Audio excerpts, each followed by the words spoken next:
Farel menyetujui permintaan Nova. Terjun langsung ke lapangan memang harus dilakukan. Tentu saja, aku sangat sependapat dengan Anda, Nova. Nova tersenyum mereka mendengar Farel memanggil namanya. Ia sama sekali tidak tahu bahwa Tuan Aldi bisa memiliki seorang putra yang sangat tampan seperti ini. Sehingga akhirnya Farel, Renata, Nova, dan asisten Lea berangkat ke lokasi yang akan dijadikan resort dan baru 20% udah dibangun oleh Tuan Aldi. Tapi mandek karena putus kerjasama dengan perusahaan agraria sebagai pemilik lahan. Nova berangkat ke lokasi bersama dengan asistennya. Tidak hentinya dia membicarakan betapa tampannya seorang pria yang memiliki nama lengkap Farel Gibson itu. Ya Tuhan, mengapa bisa ada pria setampan itu di dunia ini? Sangat rugi jika pria seperti itu hanya dipandang saja. Asisten Lea hanya menghela napas. Dia udah sangat tahu tabiat bosnya itu. Sementara Renata dan Farel, saat ini Renata sedang berada di dalam mobilnya Farel. 1 jam yang lalu, mobilnya mogok tapi udah diperbaiki oleh Farel sendiri ke bengkel mobil. Karena itulah dia telah datang ke restoran Kubita. Apakah kita harus seperti ini? Tanya Farel kepada Renata yang duduk di kursi penumpang. Ya, tentu saja. Fokuslah menyetir mobilnya. Renata memperingatkan Farel agar Farel fokus menyetir mobilnya. Farel sama sekali tidak tersinggung dengan ulah Renata. Anggap saja wanita itu sedang merajuk kepadanya. Dia pun tersenyum semir. Kalau seperti ini, kesannya aku seperti sopir kamu. Renata terdiam. Kalau dipikir-pikir perkataan Farel ada benarnya juga. Posisi duduk mereka seakan memperlihatkan seolah-olah Farel adalah sopirnya Renata. Sementara Renata adalah bosnya. Mana ada orang seperti seorang asisten memperlakukan bosnya seperti itu? Tapi saat ini Renata memang benar-benar ingin menjaga jarak dari Farel. Kali ini dia tidak boleh goyah. Dia sadar betul telah melakukan kesalahan dengan Farel semalam.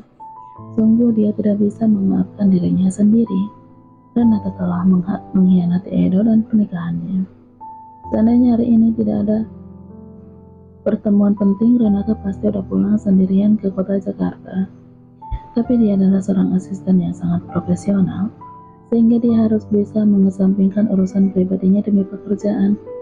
Proyek di kota M itu sangat penting sekali, terutama untuk Farel yang harus membuktikan pada semua orang bahwa dia adalah seorang pemimpin yang patut diperhitungkan tanpa embel-embel hanya karena dia adalah putra dari pemilik perusahaan.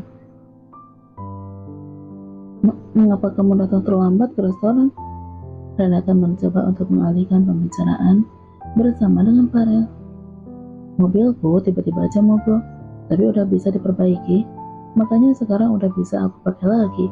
Sepertinya Bu Nova memberikan sinyal kalau dia akan menyetujui proyek ini. Aku tunggu hadiahnya. Farel menagih hadiah yang dia inginkan kepada Renata. Renata terlihat salah tingkah, mungkin karena dia merasa malu. Dia pikir Farel meminta hadiahnya mengulang kembali kisah semalam. Rupanya pria itu hanya ingin makan malam bersamanya. Aku tidak bilang akan menyetujuinya. Kalau aku meminta hadiah yang lain, apa kamu akan menyetujuinya? Goda Farel, dia paling senang membuat Renata menjadi salah tingkah. Wanita itu sangat terlihat menggemaskan jika salah tingkah begitu. Tapi sayangnya, Renata duduk di kursi penumpang, sehingga Farel tidak bisa bebas memandanginya karena harus fokus menyetir mobilnya. Hadiah yang lain, hadiah semacam apa lagi? Renata hanya bisa mengerutkan keningnya. Ia tidak ingin berpikir yang tidak-tidak, takutnya salah menebak lagi. Renata memilih untuk tidak menanggapi perkataan Farel. Mungkin dia berencana tidak akan memberikan hadiah apapun pada Farel. Ia tidak boleh semakin larut dalam buayan pria itu. Farel menghentikan mobilnya setelah sampai di lokasi proyek konstruksi. Rupanya dia dan Renata telah sampai duluan dibandingkan dengan Nova dan asisten Lea. Farel segera keluar dari mobil, begitu pula dengan Renata. Keduanya nampak terkejut saat melihat ada Edo di sana. Edo sangat terlihat kecewa ketika menyadari bahwa ternyata Pak Dimon tidak ikut bersama dengan mereka berdua. Kemana sopirmu? Apa dia tidak ikut ke kota M? Tanya Edo kepada Farel. Renata seakan merasa telah kepergok selingkuh, sehingga wanita itu terlihat salah tingkah. Sebaliknya, Farel, dia sangat terlihat tenang sekali. Farel pun menjawab pertanyaan dari Edo. Awalnya ikut, tapi istrinya melahirkan, sehingga dia harus pulang kampung menemui istrinya. Kalau tidak percaya, Bang Edo telepon aja Pak Diman. Aku akan memberikan nomor ponselnya. Sebenarnya Edo sangat merasa kecewa. Rupanya Renata dan Farel hanya pergi berdua ke kota M. Tapi jika melihat posisi duduk Renata yang berada di kursi penumpang dan Farel yang duduk di kursi kemudi, apakah mereka bisa dibilang dekat? Bukankah itu artinya Renata sangat berjaga jarak dari Farel? Bisa aja, Farel memang naksir Renata, tapi Renata tidak mungkin meladeni pria playboy seperti Farel, sehingga Renata duduk di kursi penumpang untuk menghindari Farel. Lalu untuk apa Bang Edo datang ke sini? Tanya Farel kepada Edo. Aku manajer lapangan. Tidak ada salahnya jika aku datang ke sini untuk memantau lokasi proyek konstruksi yang sudah lama terbengkalai ini. Dan sekalian, aku ingin menjemput istriku. Setelah berkata seperti itu, Edo pun berjalan mendekati Renata. Dia menggenggam tangan wanita itu. Farel sangat kesal melihatnya sampai pria itu mengepalkan tangannya. Kota M memang sangat terkenal dengan keindahannya. Bagaimana kalau nanti malam kita menginap di kota ini, sayang?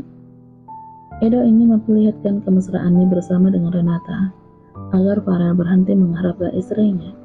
Dan dia ingin malam ini, dia bisa melakukan malam pertama yang tertunda dengan Renata.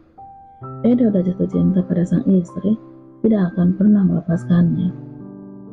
Sementara itu Tania sangat kesal pada Edo. Pria itu lebih memilih melanjutkan pekerjaannya ke kota M daripada menemuinya.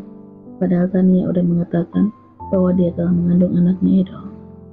Mengapa dia sangat berantusias sekali ingin pergi ke kota M?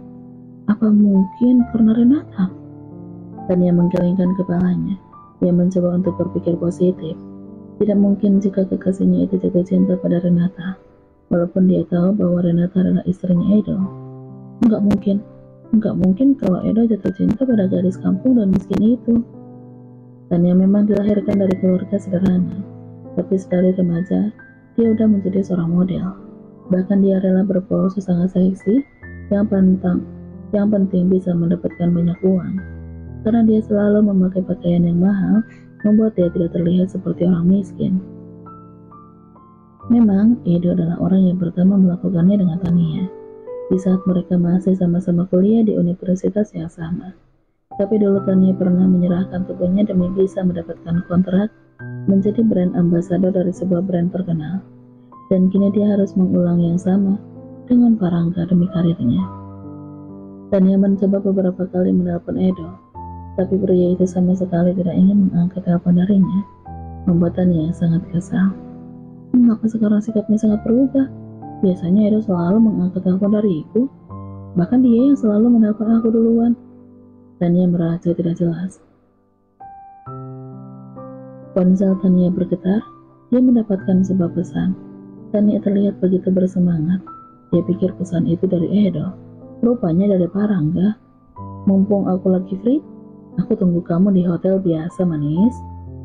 Tania menghela nafas membaca pesan tersebut. Tapi dia terpaksa harus datang ke sana.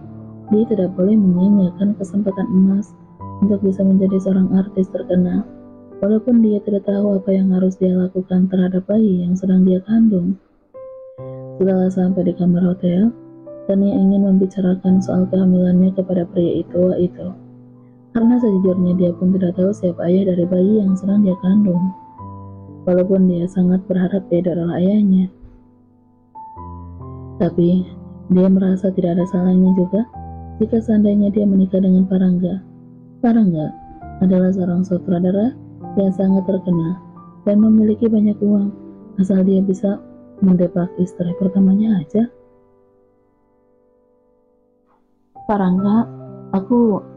Tapi Parangga tidak memberikan kesempatan kepada Tania untuk berbicara. Pria itu langsung melucuti pakaian Tania